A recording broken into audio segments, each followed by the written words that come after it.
There are very few things in this world I love more than Mario. Obviously. But you know what I like slightly less than Mario, but almost equal to Mario? Luigi. So when I found out that Mario and Luigi were getting their own game together, I got excited. I thought to myself, there's no way they can screw this up. And luckily, they didn't. Thank God. Welcome to My Nintendo, where we talk about all things Nintendo related.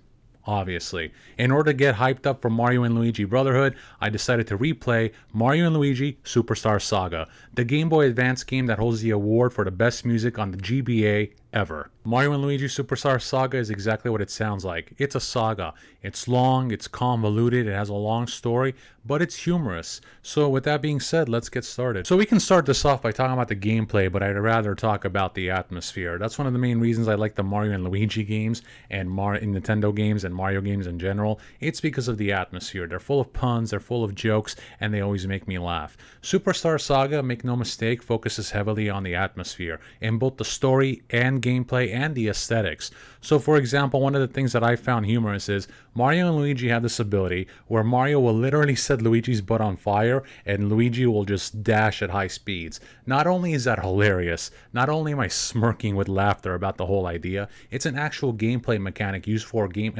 boss battles, regular battles, and even solving puzzles in the open world. And the game's full of stuff like that. Luigi, as revenge, can shock Mario and put Mario in a shock state. And again, it can be used to solve puzzles or used on enemy attacks. You can ride Luigi as a surfboard. Mario can literally hit him so hard, Luigi turns into a surfboard, and Mario rides him in the water. How is that not hilarious in every single way? And again, before you think I'm just focusing on the jokes, on the humor, these are actual gameplay mechanics. You can use Luigi as a surfboard to cross first over water and find hidden areas, puzzles, and travel different distances. The game put a lot of depth into its environment and the relationship Mario and Luigi have. It's not a relationship of, I don't want to say brotherhood because there is brotherhood involved, but it's more like, do not take this game too seriously. And I think the music's a good testament of that. So if you listen to the music, it sounds fun. It sounds like an average piece of music you would hear in a Mario Party game.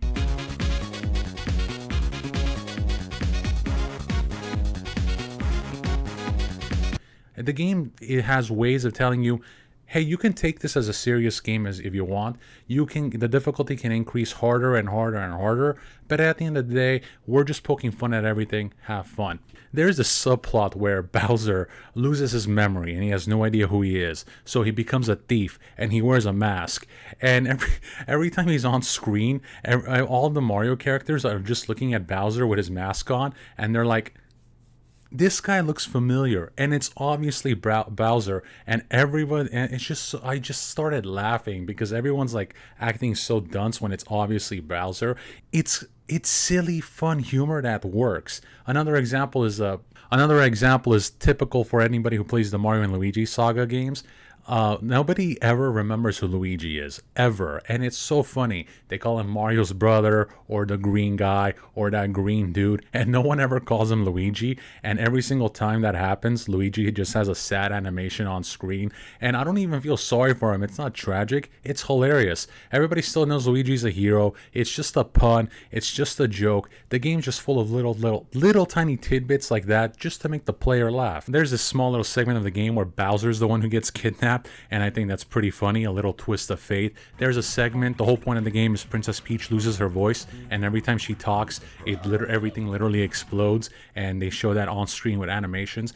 There's the Prince Bean, who every time he goes on screen, he just flicks his hair, and the screen shines like his very presence just exudes beauty. It's small, little, tiny stuff throughout the game that just adds up, and I think it's a nice, wholesome atmosphere. Long story short, the game combines humor and gameplay really well. Speaking of gameplay, there's something about this game I really have to mention. Now, if you're familiar with the Mario and Luigi sagas, they are super, super long, and that there's nothing really wrong with that. The stories can go on for days, and it can get a little bit boring, I won't lie to you, but that you should expect that going in. There's a lot of cutscenes, there's a lot of story, there's a lot of depth, there's a lot of world building, and there's just a very long plot. And the problem with that sometimes is that you can take forever to get to the point, to get to a boss battle when you're just smashing A, but not Superstar Saga. Well, I know this is this might feel small, but it happens so soon into the game, I felt like it's worth mentioning. Superstar Saga tries your very best, especially at the start, not to waste your time. What I mean by that is 45 seconds into the game, you already know what the plot is, you already know what's happening, and the very first boss is Bowser. They don't mince words, they don't take their time. It's like the developers said, you know what, just throw Bowser at them. We don't have a good first boss, just make it Bowser. And it's Bowser. And then soon after that, they team up, and because Bowser just forfeits because he's losing, he pulls it off like, I'm just sparing you for this fight. It doesn't matter. The point is, not only do we jump straight into the gameplay, but they have interesting bosses. These bosses are cool, they're familiar, and they're interesting. I mean, Caclita is the main villain of the game. She's such an interesting character that they put her on the GBA cover art instead of Mario and Luigi himself. That's going to be out of focus, but I'm sure you can see it. The gameplay itself is a little bit basic, but it builds upon itself as you continue on, adding complications and adding new methods of attacks. So, for example, Mario and Luigi both have a basic jump attack. They have a basic hammer attack. They have a basic elemental attack. And then, of course, there's the bros attacks. Mario and Luigi will combine their efforts into one solid attack, and you have to push the A or B button at the right time in order to maximize the effects of your attack. I have no idea how they did it, but the GBA only has two buttons on it, the A button and B button, and they still found a way to complicate the reaction time and just make it worthwhile. It's hard if you go like to the highest levels, like level 1, 2, and then there's level 3, and if you want the maximum damage of your attack, it's high risk and high reward. So if you miss a button prompt, you lose out on the damage. But overall, it is a turn-based RPG with Mario and Luigi. You can explore the open world and solve puzzles, and then you can run into enemies and attack them however you like, depending on however you want to attack. I'm trying to tell you that the gameplay is not that complicated, but if you want it to be complicated, you can make it complicated. Like I said, high risk, high reward. It's just up to you how you want to play, and it can get complicated fast, but it's completely worth it. So this game did have a remake that came out in 2017. Please don't hate me, I never got it. I was kind of busy back then. I'll probably get it before Brotherhood if anybody wants me to, but I did review this based on the GBA version. Just disclaimer there. So in order to show I'm not completely biased over this fun game with its awesome music, gameplay, and atmosphere, I guess I should talk about some negative aspects of the game. One of the things I don't like about this game is that the games that came after this, Mario & Luigi Dream Team, Bowser's Inside Story, Partners in Time, Paper Jam, Thousand Year Door, the attacks that Mario and Luigi do can get insane. Mario and Luigi shoot themselves out of barrels, they shoot themselves out of cylinders. Paper Mario joins the fight and turns your enemies into paper, and you play racquetball against them. There's an ability where Luigi turns huge and just stomps on enemies, and there's balloons involved, and you can get toads involved. Like, the attacks get not only creative but ridiculous in a good way.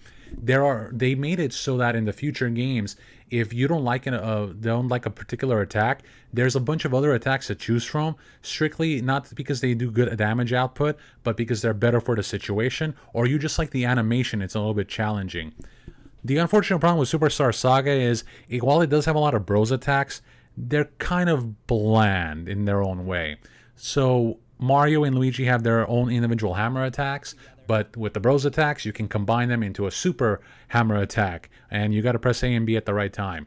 That's fine, kind of boring. Mario and Luigi can throw fireballs at their opponents. Fine, kind of boring. Mario and Luigi can jump up in the air together and spin around and attack enemies. Fine, kind of boring. For the time it came out, it's pretty fun, but now I'm just so used to like these ridiculous attacks.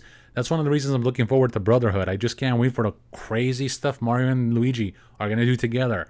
But in Superstar Saga, they're kind of bland, unfortunately.